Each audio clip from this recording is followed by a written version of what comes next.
kamag-anak ang kumupkop kay Luna na maulila siya sa ama. Kakasamahin daw siya sa bahay. Hindi matatawag na katulong dahil may sadya namang katulong ang mga ito. Pero dahil nahihiya siyang nakatunga nga lang, tumutulong na rin siya sa mga gawaing bahay. Luma ang bahay na dinatnan niya sa Maynila. Pamana raw iyon ng mga magulang na naging asawa ng kanyang tiyahin. Nasa Amerika na lahat ang mga kapatid ng tito mo. Sabi pa sa kanya ng tiyahin. Ipinaubaya na sa kanya ang bahay na to. Mayaman po pala sina tito. Noon, matatawag nilang mayaman. Pero napag-iwanan na kami ng mga kalugar sa subdivision ito. Hindi mo ba napapansin? Ang bahay na ito na lang at yung bahay sa tapat na luma. Lahat bago na. Yung modelo, ito, bagong alis pa lang ata ang mga Kastilay, nakatayo na rito. Bagamat mas malaki ang katapat na bahay, iyon din ang disenyo nito. Tablat kahoy ang itaas na may mga kapis na bintana. Sa dingding na tablay, mababakas ang disenyo ng mga bahay, Kastila. May mga balustreng kahoy sa mga lugar na natatanggal ang tablang dingding para sa karagdagang ventilasyon kapag tag-init. Alam ni Luna ang kanyang sariling limitasyon. Di siya matalinong estudyante, pasang-awa ang kanyang mga marka na makatapos ng high school. Nag-alok ang kanyang tiyahin na pag-aaralin daw siya sa kolehiyo, pero tumanggi siya. Nagsabi siya ng totoo. Baka baka bumagsak lang ako. Sayang naman, magbo-vocation na lang po ako. Hindi konforme ang tiyahin niya. Ha? Sabi ko pa naman sa nanay mo, pagtatapusin kita ng kolehiyo. Nanindigan si Luna sa inaakala niyang akma para sa kanyang kakayahan. Tita Belle, mas magiging kapaki-pakinabang ho kung kukuha ko ng vocational. Napabuntong hininga ang tiyahin niya. Anong vocational course ba ang nasa isip mo? Hairdresser ho. Maggugupit at magkukulot? Halos manlaki ang mata na to. Hindi lang naman ho, ganon ang magiging trabaho ko, Tita Belle. Ano pa? May mga taong sadyang kulot, Tita Belle. Pwede ko rin ho silang unatin ang buhok. Napahagalpak ng tawa ang kanyang tiyahin. Di nito inaakalang may sense of humor din pala ang kanyang pamangkin. Mula sa subdivision iyon, sasakay pa ng tricycle patungong labasan. Doon naman siya sasakay ng jeep papuntang vocational course. 3 oras lang ang klase ni Luna araw-araw. Tatagal lang ng 3 buwan ang kanyang kurso. Likas na probinsyana si Luna. Nanghihinayang siya sa araw-araw na pinapamasahe niya sa tricycle. Nalalapitan lang kasi siya. Noon ngang nasa probinsya pa siya, ay naglalakad siya ng kilometro sa pagpasok sa barangay high school. Kung nagawa niya noon, bakit naman niya hindi magagawa ngayon? Lingid sa kaalaman ng kanyang Tita Belle, naglalakad lang siya araw-araw patungong labasan. Isang hapon, nang papasok na siya, ay may sumusutsot sa kanya. Napahinto ang dalaga. Nagpalingali nga siya, wala naman siyang makita. Nagpatuloy siya sa paglalakad, may sumusutsot na naman. Huminto uli siya, wala pa rin. Sino ka ba? Sigaw niya sa hangin. Pasutsot-sutsot ka pa, ayaw mo namang magpakita. Ipinagpatuloy niya ang paglalakad. Walang palya, araw-araw ay ganoon ang kanyang routine. Maglalakad siya mula sa bahay ng tiyahin patungo sa labasan. Pag-uwi, bandang 6:00 ng hapon. Lalakad na siya pauwi. chicken feed. Sa isip-isip niya, wala iyon sa kalingkingan ng nilalakad niya sa probinsya noong araw. Nang mag-birthday ang kanyang tiyahin, ay naibili niya ito ng regalo. Oh, nag-abala ka pa. Saan ka kumuha ng ipinambili mo nito? Hindi naman kalakihan ang allowance mong binibigay ko. Matipid ho ako, Tita Bel, pero hindi niya sinabi na araw-araw siya naglalakad, papasok at papauwi galing highway. Pero minsan ay nakapagkwento siya sa katulong na si Aling Sobel. Ano? Nilalakad mo? Highway hanggang dito. At dito hanggang highway araw-araw? Napangiti lang si Luna. Hindi siguro totoo yon, Manang. Ang nagpakalat ng ganyang mga balita ay yung mga driver ng tricycle para wala na nga namang mga has maglakad. Alam nyo na, para malakas ang kanilang pasada. Hindi sa kanila nanggagaling ang kwento. Totoo raw yun. Raw? Saan ho ba magagamit ang raw? Nakatawa pang tanong niya. Ginagamit ho yun sa mga kwentong di naman tunay na nasaksihan na nagkwento. Ay nako, pilosopo kang masyado. Tila naiinis ng sabi nito. Ikaw rin, pag nakakita ka ng white lady o kahit anong multo, magsisisi ka. Hindi nakinig si Luna. Sa totoo lang, hindi siya naniniwala sa multo. Hindi siya naniniwalang nagbabalik pa ang kaluluwa na isang namayapa na. Nang mamatay ang kanyang itay, ay maraming beses na siyang nakiusap na magpakita naman sa kanya ang kaluluwa nito. Hindi iyon nangyari.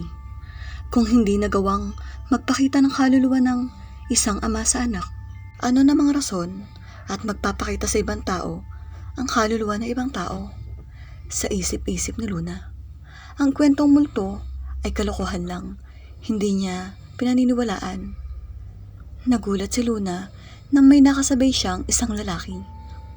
Pagkababa niya ng jeep, pasadong 6:00 ng hapon, nang pauwi na siya. Naglalakad ka rin? Mapala kaibigan tanong sa kanya na lalaki. May nila ito sa isip-isip niya.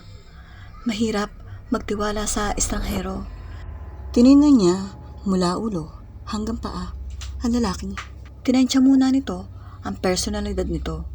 Mukhang mabait naman na lalaki, maamo ang mga mata, bagamat bihis ay mahirap din. May maayos naman itong personalidad. Huwag ka matakot, tugon na lalaki. Hindi ako masamang tao. Boy ako sa bahay na isang mayaman dyan sa subdivision. Nag-aaral din ako. Ha? Ganun ba? Oo, nagtitipid ako, kaya ako naglalakad. Sayang din eh. Napangiti na lamang si Luna. Heto ang isang katribo ko sa isip-isip niya. Isang prompti rin siguro na naghahanap na magandang kapalaran dito sa Maynila. Ako si Rex. Rex Fernando. Luna. Anong palayo mo? Lu? Wala. Luna lang.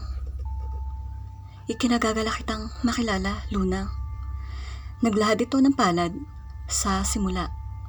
At tubili si Luna makipagkamay dito. Nahihiya siya. Hindi mismo kay Rex, kundi sa mga posibleng makakita. Iisnabin mo ba ang pakikipagkamay ko? Tinanggap din niya sa wakas ang palad nito. At naisip niyang hindi lang siya ang nahihiya. Pati si Rex, hindi makapagkakaila ang sobrang lamig ng palad nito. Unang sasapitin ang bahay ng amo ni Rex. Lumang bahay din iyon na napapaligiran ng bakod. Mula sa labas ay makikita ang lawak ng bakuran. Mapuno sa loob, may 2 lumang sasakyan sa garahe. Sige, dito na ako, bukas uli. Okay, sige. Kinabukasan nga'y nagkita uli silang 2 ni Rex sa lugar din na binabaan ng dalaga. Naghihintay na sa kanya si Rex, sadyang inabangan ang kanyang pagdating para masabayan siya. Lumalim ang kanilang pagkakakilala. Ha? Cosmetology pala ang kinukuha mo? Ani Rex isang hapon. Ako naman, auto mechanic. Mahilig kang magkulot, mahilig naman akong magkalikot. Bahagya itong tumawa. Medyo nasagwaan si Luna sa birong iyon ng binata. Sumimangot siya. Huwag kang mapipikon ha, palabiro lang talaga ako. Paliwanag nito. Siya nga pala, yung amo kong babae, mahilig mapaayos ng buhok yon. Gusto mo, ayusan mo siya. Pag marunong na ako talaga, ayokong mapahiya sa kanya, no? Mabait yun. Minsan, isasama kita sa kanya. At 3 buwan pa ang nakaraan. Ngayon ay naghahanap na ng tunay na customer si Luna. Gusto niyang subukan ang natutunan sa vocational. Sinabi niya kay Rex, handa na siya, na marunong na siyang magupit. Hindi na ito mapapahiya sa amo. Kailan mo ako isasama sa bahay ng amo mo? Bukas. Sabado? Sabado kinabukasan. Tama-tama, dahil walang pasok. Pasado 2:00 ng hapon ay umalis ng bahay si Luna. Bitbit niya ang mga kagamitan sa paggugupit, pati ang plastic box na nalagyan niya ng kagamitan sa pagmamanicure at pedicure. Kasamang itinuro iyon sa kanila. Nag-aabang na si Rex sa gate ng bahay ng amo nito. Maluwang ang ngiti ng binata na makita siya. Halika, bunoksan nito ang gate na bakal. Hindi na lang nag-usisa si Luna kung bakit masukal sa loob ng bakuran. Mataas ang tambak ng mga makakalat na tuyong dahon ng mga puno. Maalikabok ang terrace sa ibaba. Maagiw kahit ang main door. Kung di lang nakakita ng 2 naka-uniform na maid, hindi siya papasok sa loob ng bahay. Halika sa loob, naghihintay na sa iyo ang amo ko. Sa itsura ng amo ni Rex, nasa 40s ang babae, mestizahin, prominente, ang magandang ilong, makipot ang mga labi, sa puting bestida ay lalong gumanda ang tingin dito ni Luna. Magandang hapon po. Good afternoon. Have a seat. Anong pangalan mo? Luna po. Nice meeting you, Luna. Ako naman, si Christy. Just call me Chris. Umupo si Luna at mula sa komedor, lumabas ang 2 uniformadong maid. May dalang merienda ang mga ito at inilapag iyon sa salaming center table. Lihim na nagtataka lang si Luna. Bakit mukhang matagal nang hindi nalilinis ang bahay? Maagiw, maalikabok at malungkot ang aura ng paligid. Sa salas na rin nagupitan. Nag-alampay lang ng puting tela ang mistisa at naupo sa isang stool. Kaunting-kaunti lang ang ipinabawas nito sa buhok na kulay brown. Pagkuway inabutan siya ng 300 na noon ay malaking halaga na para sa isang hair trimming. Ihinatid si Luna ni Rex sa gate. Nagulat pa si Luna na may humintong kotse sa harap ng nilabasan nilang gate. Ang kanyang tita Bel at ang asawa nito asakay. Anong ginagawa mo riyan? Gulat na tanong ng kanyang tiyahin. Maluwang ang ngiti niya na may pagmamalaki ang boses. Nagpa-service ho sa akin si Miss Chris. Ito nga ho, ang laki ho na binayad niya sa akin, 300. Nagkatinginan ang mag-asawa. Kunot ang noong ibinalik ng mga ito sa kanya ang tingin. Halika, sakay! Nagmamadaling sabi sa kanya ni Tita Bel. Bilisan mo! Diyos ko, bata ka. Kinikilabutan ako sa'yo. Bilis! Nagtatakang sumakay siya ng kotse. Ginapangan din ng takot ang buong katawan ni Luna. Pagdating sa bahay, isang compilation dyaryo ang ipinakita sa kanya ng tiyuhing abogado. Kinuha niya ito sa opisina ng bahay. "Oh, tingnan mo. Pakatitigan mong mabuti," sabi sa kanya ng tiyuhin habang inilalatag sa kanya ang mga pahina ng dyaryong kinasasangkutan ng isang malagim na massacre. Sa dyaryo, prominente ang larawan ni Ma'am Christy Rodriguez.